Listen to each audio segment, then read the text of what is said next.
கரத்தில் கொடுக்குற ஆண்டவரே, மாமங்களெல்லாம் ஆண்டவரை கரத்தில் கொடுக்குற, தாய் மாமனை கூட ஆண்டவரை கரத்தில் கொடுக்குற, அங்கீகரிக்கமான ஜெபிக்கிற ஆண்டவரை எல்லாம் குடும்பத்தை ஆண்டவரை மனம் கிரமமா மாத்திரமா ராஜா உன் வல்லமையும் கிருபையும் இருக்கட்ட ஆண்டவரே. இந்த கால வேளையிலே தேவனாகிய கர்த்தாவே, பத்மநாதன் ஐயா ஆண்டவரை பார்வை இல்லையா, என் குடாலத்தில் வாடிக்கை வந்துக்கிறாரு, 10 வருடமா ஆண்டவரை அவருக்கு ஆண்டவரை பார்வை இல்லையா, என் தேவனாகிய கர்த்தாவே எப்பத்தான்னு சொல்லி ஆண்டவரே. அப்போ ஒரு மனிதனுக்கு கண்ணை திறக்க தேவனே நன்றி ராஜா. அதே போல இந்த எப்பத்தானுக்கு ஆண்டவரே அந்த கண் பார்வையை கொடுக்கும், ஒரு வல்லமையும் கிருபையும் இருக்கட்ட ஆண்டவரே. அதிகாலையில் தேடுங்க கண்டடிவாங்கன்னு சொன்னேன், இந்த கால வேளையில தேடி கண்டடியோ, ஒரு வல்லமையும் கிருபையும் இருக்கட்ட ஆண்டவரே. ராஜா நீ செய்த நன்மைகள் எத்தனையோ, தகப்பனை செய்து வந்த அதிசயங்கள் எத்தனையோ, மேலான காரியங்களை செய்யமா நாங்கள் ஜெபிக்கிறோம் ஆண்டவரே.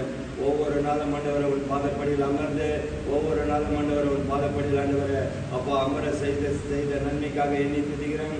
ஒவ்வொரு நாளும் ஆண்டவரை விடுதலை நாயகனே, ஆலோசனை தேவனே, இறக்கமுள்ள தெய்வமே நன்றி ராஜா. இன்றைக்கு ஆண்டவரை 15 கம்யூனன் ஊற்றி வச்சுக்கிறேன் ஆண்டவரை. இன்றைக்கு 15 பேர் ஆண்டவரை இந்த கூடாரத்தில் நிரம்ப ஒரு வரிவாசிகள் திறந்த